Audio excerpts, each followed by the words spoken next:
اختر نے chief selector کا عہدہ ملنے سے پہلے ہی سلیکشن پر غور شروع کر دیا۔ شعیب اختر جو کہ چاند ہی روز میں نئے چیف سلیکٹر کا عہدہ سنبھالیں گے۔ شعیب اختر نے اپنے ایک بیان میں بڑی تبدیلیوں کے حوالے سے گرین اشارہ دے دیا ہے، لیکن ہوم سیریز میں شعیب اختر کن سٹار کو واپس لانا چاہتے ہیں، مکمل تفصیلات کے ساتھ جانیے اس رپورٹ میں۔ لیکن تفصیل میں جانے سے پہلے چینل کو سبسکرائب کریں اور ساتھ میں لگی بیل آئیکن کو لازمی پریس کریں تاکہ کرکٹ سے جڑی تمام تر خبریں ریکارڈ شیڈول آپ کو سب سے پہلے یہاں پر ملتی رہیں۔ السلام علیکم دوستو، ویلکم ٹو سین سپورٹس۔ آپ کو تفصیل سے آگاہ کرتے چلیں کہ پاکستان کے کرکٹ سٹاف میں ایک بار پھر تبدیلیاں ہونے جا رہی ہیں، جس میں خاص طور پر پاکستان کے سابق فاسٹ بولر شعیب اختر نئے چیف سلیکٹر کا عہدہ سنبھالنے والے ہیں، جو کہ شعیب اختر نے خود ہی بتا دیا کہ پی سی بی اور اس کے درمیان بات چیت چل رہی ہے، جس کا فیصلہ تقریباً کر لیا جائے گا، لیکن ذرائع کے مطابق تو یہ فیصلہ ہو چکا ہے، بس اعلان ہونا باقی ہے۔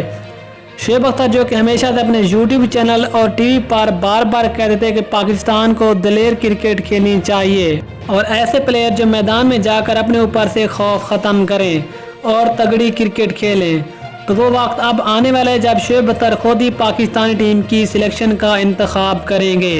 اور اب پتہ چلے گا کہ شعیب اختر کس کو ٹیم میں واپس لے کر آئیں گے۔ لیکن چاندی روز قبل شعیب اختر نے یہ بھی بیان دیا تھا کہ پاکستانی ٹیم میں چند پلیئرز کی جگہ بندی ہے جن کو موقع ہی نہیں مل رہا، اور وہ بہت تگڑے پلیئر ہیں اور تگڑی کرکٹ کھیلتے ہیں اور بے خوف ہو کر شاندار بیٹنگ کا مظاہرہ کرتے ہیں۔ اور شعیب اختر نے یہ بھی کہا ہے کہ میں 15 ایسے سٹار تیار کروں گا جس کے لیے میں ہمیشہ سے کہتا کہ ایسے سٹار ہونے چاہیے پاکستانی ٹیم میں۔ لیکن دوستو آپ کو کلیئر کٹ بتاتے چلیں کہ شعیب اختر نئے چیف سلیکٹر کا عہدہ سنبھالنے والے ہیں اور وہ زمبابوے کے خلاف سب سے پہلے کمران اکمل، شرجیل خان، آصف علی اور اسپن آل راؤنڈر محمد نواز کو پاکستان کے اسکواڈ میں شامل بھی کرنے والے ہیں، جبکہ شعیب ملک، فخر زمان، افتخار احمد اب آپ کو کہیں نظر نہیں آئیں گے۔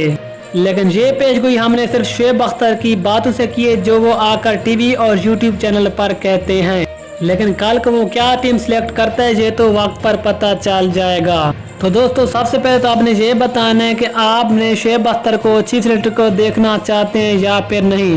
یا پھر زمبابوے کے خلاف پاکستان کے اسکواڈ میں یہ تبدیلیاں ہونی چاہیے۔